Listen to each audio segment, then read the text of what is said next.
Boa noite a todos. Dia 1º de agosto de 1977, era uma segunda-feira. Mestre Pop, nesse momento, estava encerrando a primeira aula de capoeira no estado. E hoje, 43 anos depois, Mestre Pop continua fazendo o que fez naquele dia, ensinando a garotada. Então, gostaria de iniciar minha fala dando os parabéns ao Mestre Pop pelo aniversário da capoeira no estado de Santa Catarina. Parabéns, mestre, vida longa, para que a gente possa aprender muito juntos ainda. Agradecer a oportunidade de fazer a fala por meio de um vídeo gravado. Infelizmente, por conta de falecimento de um ente querido, eu não pude participar em tempo real, então agradeço ao fórum e parabenizo também pela iniciativa de manter a Semana da Capoeira, mesmo em tempo de pandemia. A minha fala eu dividi em duas partes, uma é sobre as dificuldades e a outra sobre as possibilidades. Pretendo dar uma ênfase maior nas possibilidades. Então, as dificuldades são compartilhadas por muitos capoeiristas, né? Muita gente vai falar as mesmas coisas aqui. Eu não estou agora em tempo real para ouvir o que os outros estão falando para poder limitar a minha fala. Então, talvez eu até esteja repetindo algumas coisas que outros já falaram. Mas, basicamente, é um momento que ninguém está com saúde, né? Se a gente analisar o conceito de saúde, que é o completo bem-estar físico, emocional e social, nesses três critérios aí, ninguém está com saúde nesse momento. Então, esse é um item das dificuldades. Outro item é a manutenção dos vínculos que está comprometida, em alguns casos pela dificuldade de acesso à tecnologia, né? Em outros casos porque ocorre já também aqueles que não têm dificuldade de acesso à tecnologia, mas ocorre uma overdose de informações por meio virtual, então é a chamada intoxicação digital também. Então isso tudo vem trabalhando a parte emocional e de frequência nas atividades virtuais decaindo, né? Então isso é outra dificuldade. A parte financeira também não é diferente. Então, embora eu seja uma pessoa que tem um vínculo efetivo no Estado, mas com salário de professor ninguém sobrevive só com ele, a gente é obrigado a dar aula em outros lugares. Então, a academia que eu dou aula está fechada para outras disciplinas que não sejam musculação. E um contrato de licitação em Biguaçu, simplesmente as costas foram viradas e não teve nenhum amparo para professores de capoeira e também de outras modalidades. Então a parte econômica também pesa.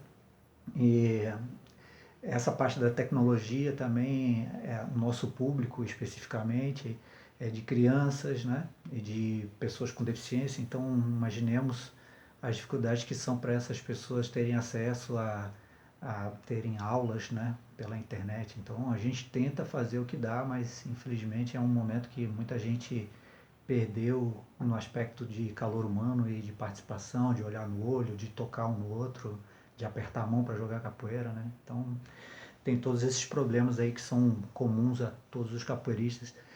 E ainda teve a questão aqui de Santa Catarina bem específica e particular do ciclone bomba, que acabou afetando aí muitos alunos também, né? Inclusive familiares com alguns destelhamentos. Mas nada grave assim de prejudicar a pessoa, né, sua vida, seu corpo, enfim, mais perdas materiais que dificultam ainda mais o controle emocional nessa época, né? Então, vou me ater mais agora às possibilidades para falar de alguns editais. Alguns já concluíram as inscrições, mas é importante levantar aqui para que a gente esteja atento aos próximos editais e alguns ainda estão abertos, né? Citar rapidamente, depois a Juliana pode explicar melhor, a Juliana do IFAM, que é o Prêmio Rodrigo Melo Franco, né, que esse ano foi aberto dentro da pandemia. São poucos os premiados, serão 6 premiados no patrimônio material e 6 no patrimônio imaterial para o Brasil inteiro, com a premiação de R$ 20.000 para cada pessoa que for premiada em relação a uma atividade que tenha feito em 2019. Então, é pouco se a gente analisar o território nacional, né? Vai chegar aí a R$ 240.000. Então, é um investimento muito pequeno. Se comparado, por exemplo, a um edital aqui de Florianópolis, que é específico para moradores ou empresas ou associações que tem o seu CNPJ em Florianópolis, né? Os produtores culturais aqui da Fundação Franklin Cascais. Esse prêmio tem um valor de quase R$ 1 milhão, são 990 mil reais, e acabou agora no final de julho as inscrições, acabaram agora, né? E 80% dele eram destinados às pessoas físicas, né? Então é bem importante que a capoeira não perca essas oportunidades. A gente sabe em nível nacional aí que tem muitos capoeiristas que inclusive tiveram que parar de dar aula e fechar suas academias e tudo mais, né? Um cenário bem complexo para todos que lidam com cultura, né? Então esses dois editais já foram. E outros dois editais, que é o Elizabeth Anderle e a Lei Aldir Blanc, né, que dá para ainda ficar atento e participar. Em relação ao Elizabeth Anderle, as inscrições vão até dia 16 de agosto. Então, uma informação muito importante é que agora, na segunda-feira, dia 3, às 7 horas da noite, no canal da Fundação Catarinense de Cultura, vai ter uma live com um responsável por esse edital que vai ficar à disposição para responder perguntas a respeito desse edital. Nas outras edições, poucos capoeiristas foram contemplados. Na última edição do ano passado, se eu não me engano, foram mais de 1.800 projetos no todo. Quase 200 foram contemplados, e desses 200, apenas 3 projetos eram de capoeira.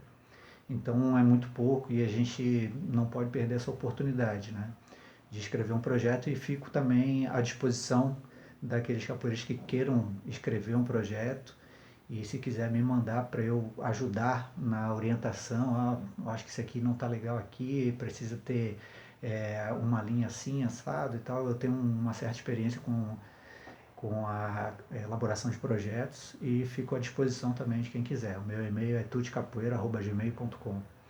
Então, é segunda-feira, às 7 da noite, essa live da Fundação Catarinense de Cultura sobre Elizabeth Anderle. É uma possibilidade legal.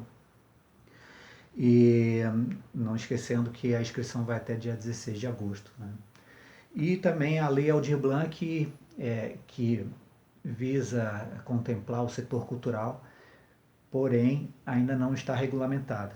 Hoje eu ainda tive acesso a informações com a deputada Luciana Carminati, que está à frente desse grupo que está viabilizando, né, a vinda desse recurso para Santa Catarina e depois vendo de que forma que ele vai ser distribuído, mas ainda não saiu de Brasília. Né?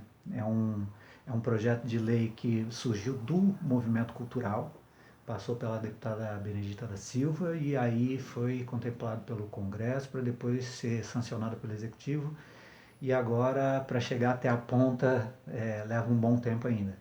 Mas é bom a gente ficar atento nos conselhos de cultura dos municípios e também na Fundação Catarinense de Cultura para ver de que forma que isso vai chegar até os produtores, né, os agentes culturais. Então é uma lei que está bonita no papel, mas que até chegar na ponta ainda leva um certo tempo. Não é?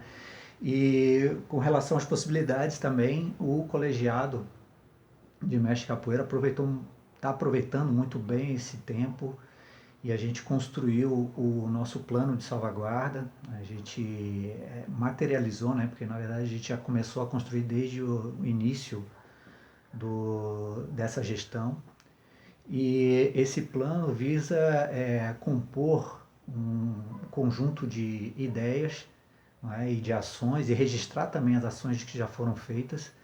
E a nossa prioridade desse ano era concluir esse plano, concluir não, né? Fazer o que dá para fazer, porque esse plano nunca vai ser concluído. O plano ele é sempre dinâmico, ele vai estar sempre em construção. A próxima gestão do colegiado que assumir a partir do ano que vem, na eleição do ano que vem, ela vai poder ter esse plano materializado em versão impressa e também digital como base para as suas ações, mas que também podem ser ações melhoradas, né, para fazerem novas ações, desdobramentos ou continuidades. Então a gente aproveita esse momento para elaborar o plano e também para redigir uma carta, que era um anseio já da comunidade da capoeira, em relação aos processos seletivos de contratação de professores ACTs. Então a ideia é depois a gente fazer uma audiência pública, levar para os órgãos públicos como uma orientação para a realização desses novos editais. Então, essa é a minha fala, espero ter contribuído, fico à disposição daqueles que quiserem escrever os projetos do edital Elizabeth Anderle. E um axé para todo mundo aí, parabéns de novo ao Mestre Pop, parabéns ao Fórum e até breve.